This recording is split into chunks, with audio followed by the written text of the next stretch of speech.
ស៊ីលល្បឿនលឿនជាងសម្លេងអ៊ីរ៉ង់មួយគ្រាប់ត្រូវគេចពីគ្រាប់ការពារដែនអាកាសចំនួន10ទើបអាចពីប្រហារលើគោលដៅបាន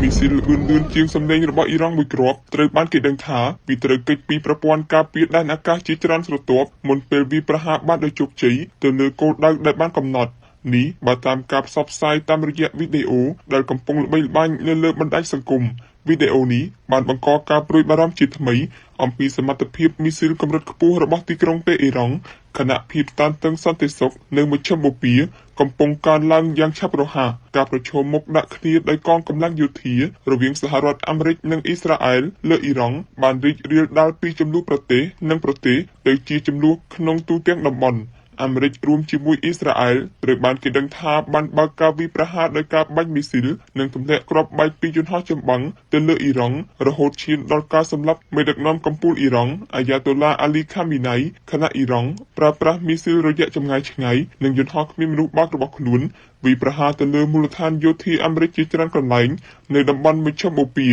ចំពេលមានភាពចលាចលផ្នែកសន្តិសុខក្នុងតំបន់មជ្ឈមបូព៌ាកើតឡើងវីដេអូមួយដែលត្រូវបានចែកចាយយ៉ាងច្រើននៅលើបណ្ដាញសង្គម X បានទាក់ទាញការចាប់អារម្មណ៍ពីអ្នកប្រើប្រាស់ទូទាំងពិភពលោកវីដេអូឃ្លីបនោះបានបង្ហាញពីមីស៊ីលល្បឿនលឿនជាងសម្លេងរបស់អ៊ីរ៉ង់មួយគ្រាប់ដែលអាចគេចផុតពីការស្ទាក់ចាប់ដោយមីស៊ីលការពារជាច្រើនគ្រាប់មុនពេលវាយប្រហារទៅលើគោលដៅរបស់វា